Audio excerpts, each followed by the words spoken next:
Panelkeena ciwaankiisu waxa uu yahay The Power Connections for Business Growth. ciwaankaas aan kula fakuri doonaa haddii la yiraahdo insha Allah. Panelistayaasha waan ugu mahadcelinaa soo ajibitaankooda. ugu horreyn su'aasha koowaad waa maxay xiriirka ka dhaxeeya kobaca ganacsiyada? magacaygu waa Khayriye Maxamed Maxamuud. haddaan su'aashaas inaan ka jawaabo isku dayo, horta waxay u baahan tahay xiriirka ka dhaxeeya ganacsiyada si kobac guud loo sameeyo cilmi baaris dhab ah ay u baahan tahay. waxay u baahan tahay kow horta in la ogaado maxay ganacsiyadu Soomaalidu ay iskula shaqeyn laayihiin si ay u kobcaan ayay u baahan tahay. laakiin si guud inta ganacsiyada ku jirnay ama aan dad tababaraynay waxaa jira horta dadku kalsoonida wax kasta oo la qabanayo ganacsiyada dadka iskale iyo dadka la rabo inay wax ka dhaxeeyaan horta kalsoonida intrustiga la dhiso. waxaa jirta kalsooni darro baahsan ayaa jirta oo laga yaabee sababta kalsooni darrada ay u jirtana inay meesha ku jirto idan u baahan in la baaro maxay dadku isugu kalsoonaan laayihiin. Soomaalidu waa dad aad ugu fiican marka la yiraahdo interpersonal and human relations skills, dad aad ugu fiican waaye. aaday u fududahay qofka Soomaaliga in qof kale Soomaaliya uu barto. daqiiqad baan isku baranaa, maalinta dambe guryaheena waa isku imaanaa, maalinta dambe laba qof oo Soomaaliya haday 24 saac ka badan isla hadlaan, they know everything about themselves, way ogyiin. laakiin ganacsi markay noqoto walaalkii xataa ma rabo qofka la dhashay xataa ma rabo inuu u sheego details badan. marka trusting waa midda koobaad waxyaabaha ay u sameysmi laadahay. midda labaad waxaa waaye wax la dhaho enabling environment, bay'adii suurto gelin lahayd in connections ay dhacaan si ay u koraan. and I think waxyaabaha arkaan hadda ay bilowday hadday hore u socdaan waxay meesha ka saari doontaa in dadku isku hadda caawa intan wadada isma baran lahayn. environment yani qof walba business buu rangareeyaa, qof walba wax business la xiriir uu rangareeyaa. marka dadku way mashquulsan yihiin, time ma hayaan, environment-ki isku keeni lahaa korin lahaa. ta saddexaad waxay tahay exposure-ka intee qof oo Soomaali ah oo businessyada hadda leaderska ah baa helay external exposure ama helay inay arkaan maxaa adduunyada kale ka socda in real life. macna dadka safray wadamada badan tagay wax badan ayaa fikirkooda iska soo bedelayo.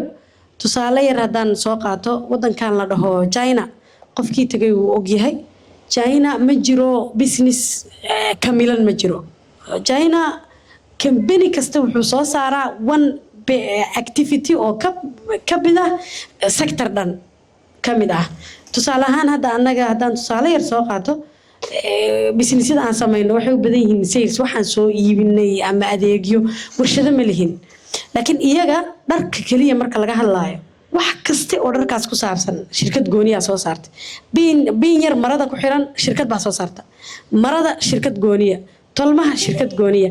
laakiin qofka ganacsadaha ah ee Soomaaliga tusaalahan hadduu ama ciduu rabo ha noqday China taga dhar soo iibsanaya wuxuu u tagayaa dukaankii ama moolkii dharka lagu iibinayo. now qofka moolkan iskale ayaa la xiriiraya intaasoo ganacsi. ma dhacdaa Soomaaliya?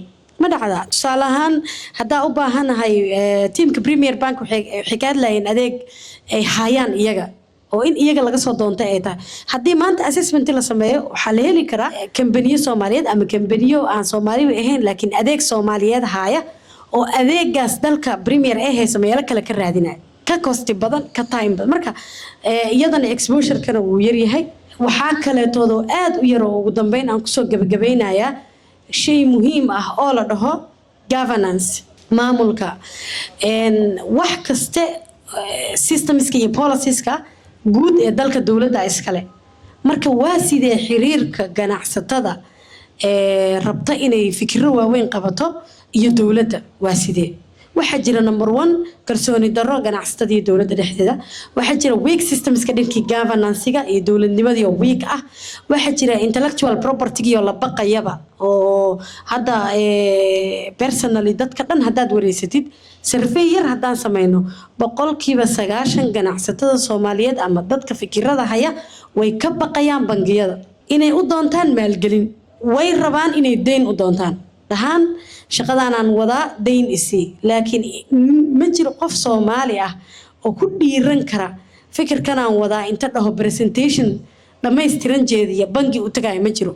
maxaa yeelay waxay u noqonaysaa trustigii waxaa cadaymo loo helay fikirro inta la geeyey la qaatay marka trustiga taasna maxaa ka hortegi karo dowladnimada intellectual property-ga inuu qofku fikirkiisa registration number u samaysan karo diiwaangelin karo loo ilaalinayo berri markii uu kii bankiga joogay ama kii wax uun ay dhacaan qarad lagu sameeyo inuu dacwoon karo marka the whole ecosystem ama architecture-ka guud ee business-ku uu ku kori lahaa hadday human-ka ahayd iyo hadday policies-ka ahayd baa horta wadankan wax badan ay ka dhiman yihiin waxaa kusoo gabagabeynaa waxaa jirta mahmaah caan oo la dhaho build people build business horta dadka in la dhiso dadku ayaga ayaa wax qabanaya marka in dadka la dhiso oo inahaas laga dhiso business growth-ka horumari karto amaasad